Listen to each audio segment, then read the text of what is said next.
تو جو ہے صاحبہ یہ ہے ذکر حسین کا زندہ موج. توجہ میری طرف کیجیے. ذکر حسین کا زندہ موج. کیونکہ امام حسین علیہ السلام نے کربلا میں جنگ کے اصول بدل دیے. جو حسین کو نہیں بھی مانتا اس نے صفین کو جنگ لکھا, جمل کو جنگ لکھا, نہروان کو جنگ لکھا, خیبر کو جنگ لکھا, خندق کو جنگ لکھا.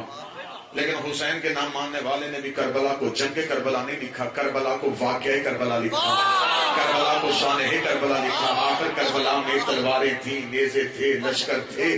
کربلا کی جنگ کو جنگ کربلا کیوں نہیں لکھا گیا؟ کیونکہ حسین علیہ السلام نے کربلا میں آ کے جنگ کے اصول بدل دیے.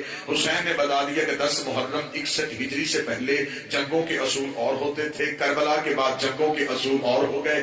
10 محرم سے پہلے جنگ کا اصول یہ ہوتا تھا زیادہ جیت جاتے تھے, تھوڑے ہار جاتے تھے, نیزے بلند ہو جاتے تھے, سینے چھلنی ہو جاتے تھے, تلواریں بلند ہو جاتی تھی, گردنیں کٹ جاتی تھی. حسین نے کربلا 10 محرم 61 ہجری کو جنگ کے اصول کی گردن توڑ دی. حسین نے دنیا کو ثابت کر دیا کہ 10 محرم کو جنگ نہیں, 10 محرم کو معجزہ ہے, 10 محرم کو سانحہ ہے, 10 محرم کو واقعہ ہے. حسین نے کہا 10 محرم 61 ہجری کو میں نے جنگ اس انداز سے لڑی ہے کہ وہاں تھوڑے جیت گئے ہیں, زیادہ ہار گئے ہیں, پیاس جیت گئی ہے, دریا ہار گیا ہے, نیزے کٹ گئے ہیں, سینے بلند ہو گئے ہیں, تلواروں کو زنگ لگ گیا ہے اور سینے اور گردنیں بلند ہو گئی ہیں. حسین نے 10 محرم 61 ہجری کو بتا دیا وہ لاکھوں لے کے آیا تھا, میں 72 لے کے آیا تھا. وہاں جگیر کے وعدے تھے, وہاں دیناروں کے منہ کھلے ہوئے تھے, وہاں خزانوں کے منہ کھلے ہوئے تھے, وہاں آنے کو کوئی تیار نہیں تھا, یہاں سے جانے کو کوئی تیار نہیں تھا, وہاں رکتا کوئی نہیں تھا, یہاں سے اٹھتا کوئی نہیں تھا, وہاں منتیں کر کر کے بٹھایا جا رہا تھا, یہاں چراغ بجھا بجھا کے اٹھایا جا رہا تھا,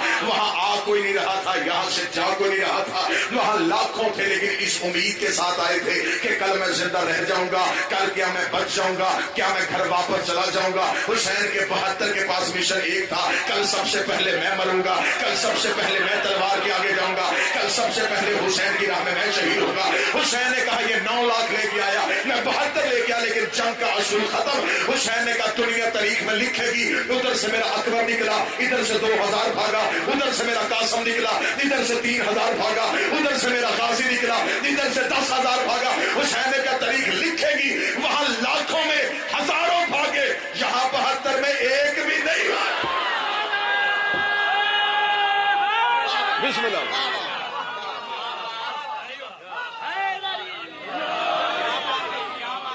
جی ہاں آپ جی ہیں زندہ و سلامت. حسین نے کہا وہاں لاکھوں میں ہزاروں بھاگے, یہاں 72 میں ایک بھی نہیں بھاگا. وہاں سکون نہیں تھا, یہاں سکون تھا.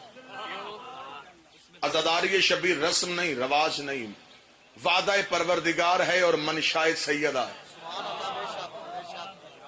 یہ توحید کا وعدہ ہے. خدا نے کہا فاذکرونی اذکرکم, تم نے میرا ذکر بلند کیا, میں تیرا ذکر بلند کیا. حسین تو نے نوک نیزہ پہ بغیر دھڑ کے سر کے ساتھ قرآن پڑھ کے بتا دیا کہ اللہ بغیر وجود کے کیسے بولتا ہے.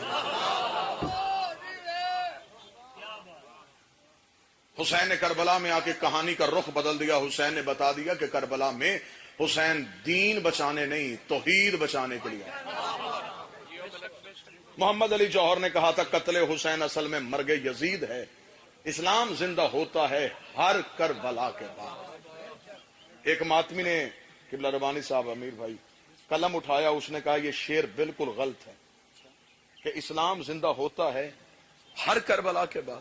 اس نے کہا خوشبو خلد دب گئی خاک شفا کے بعد. خوشبو خلد دب گئی خاک شفا کے بعد. جنت کا نام آنے لگا پھر کربلا کے بعد. بعد از حسین دنیا میں نہ ہوا کوئی دوسرا, نہ ہوئی پھر کوئی کربلا اس کربلا کے بعد. صبر یعقوب, ہمت خلیل, تذکرہ ایوب, یہ سب تذکرے ہے ذکر شاہ کربلا کے بعد. از خود غلط ہے محمد علی جوہر کا یہ کہا اسلام زندہ ہوتا ہے ہر کربلا کے بعد. اٹھے قبر سے تسلیم یہ روح جوہر کرے, اسلام زندہ ہو چکا بس کربلا کے بعد.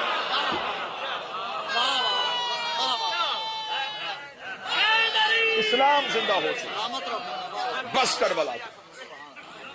مذہب شیعہ کے 2 ستون ہے جس کے اوپر ملت کی چھت کھڑی ہے, ایک کا نام ولایت علی ہے, ایک کا نام عزاداری حسین. دشمن کی سازش ہے وہ دونوں ستون گرائے تاکہ ملت کی چھت گر سکے. دو ستون ہے، ایک ولایت علی ہے، ایک عزاداری حسین.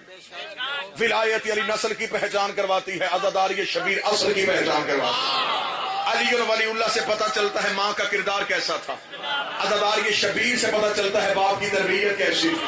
مجھے ذکر حسین کی قسم ہے، عزاداری حسین کو نہ باہر سے خطرہ ہے نہ اندر سے خطرہ ہے. فتویٰ باہر سے آئے یا اندر سے آئے، حملہ باہر سے ہو یا اندر سے ہو، عزاداری شبیر خطرے میں نہیں، ماتم حسین خطرے میں نہیں، زنجیر زنی خطرے میں نہیں، کما زنی خطرے میں نہیں. یہ فتووں کی محتاج نہیں، کیونکہ جو بالغ ہونے کے بعد واجب ہو اسے نماز کہتے ہیں، جو ماں کی گود میں واجب ہو اسے عزاداری شبیر کہتے ہیں. عزاداری شبیر کو نہ فتوے کی کل ضرورت تھی نہ کسی فتوے کی آج ضرورت ہے. آج بندے کہتے ہیں زنجیر زنی قرآن سے ثابت کرو. دو علموں کی موجودگی میں کھڑا ہوں، آپ ہم سے سوال کرتے کہ زنجیر زنی قرآن سے ثابت کرو. میں ممبر پہ ہوں، میں امام حسین کا ماتمی ہوں، تو ہم پہ سوال الٹا کر، ہم الٹے طریقے سے جواب دیں گے. تو کہتا ہے زنجیر قرآن سے ثابت کر، میں تمہیں قرآن زنجیر سے ثابت کر کے دکھاؤں. زنجیر قرآن سے کیوں؟ ہم قرآن زنجیر زنی سے ثابت کرتے ہیں. اکثر چہروں پہ خاموشی آ گئی، یہ کیا ہو گیا؟ قرآن اور قرآن کو ثابت کرنے کی ضرورت ہے. قرآن تمہارے لیے اللہ کی مقدس کتاب ہے، عیسائیوں کے لیے نہیں، ہندوؤں کے لیے نہیں، یہودیوں کے لیے نہیں. آج کوئی ہندو عیسائی ہاتھ میں قرآن لے کے کسی مفتی کے دروازے پہ چلا جائے، دروازے پہ دستک دے کے نکل باہر مفتی، مجھے بتائیے اللہ کی کتاب ہے، ثابت کر کے بتائیے کیسے وحی کی ہے، ثابت کر کے بتائیے کیسے الہامی کتاب ہے. اس میں تو قصے اور کہانیاں لکھی ہوئی ہیں. وہ مفتی سے کہے گا مجھے ثابت کر کے اللہ کی قرآن ہے، یہ اللہ نے بھیجی تھی، تیرے نبی پہ وحی کے ذریعے آئی تھی اور تمہارے نبی نے رحم کے ذریعے سے لوگوں کو بتائی تھی. ہمیں بتائیے اللہ کی کتاب ہے، ثابت کر کے بتا. اگر وہ سوال کرے گا، ہزاروں دلائل میں ممبر پہ دیکھ سکتا ہوں، میں ایک دلیل دے دیتا ہوں. اگر آج کوئی ہندو عیسائی یہودی تیرے مسلمان مولوی سے کہے اس قرآن میں لکھا ہے تمہارا ایک نبی تھا نام جس کا یوسف تھا، وہ ایک کمرے سے نکل کے باہر آیا تھا، سامنے مصر کی عورتیں بیٹھی ہوئی تھی، ان کے ہاتھ میں چھریاں تھی اور ڈھل تھے، انہوں نے یوسف کا چہرہ دیکھا، انہوں نے اپنی انگلیاں کاٹ لی. وہ کہے گا مجھے تیرا قرآن سمجھ میں نہیں آتا کہ انگلیاں کٹ جائے اور پتہ بھی نہ چلے، خون نکل جائے اور درد بھی نہ ہو. وہ کہے گا میں قرآن کو نہیں مانتا. آج ثابت کر کے بتا، یہ جو قرآن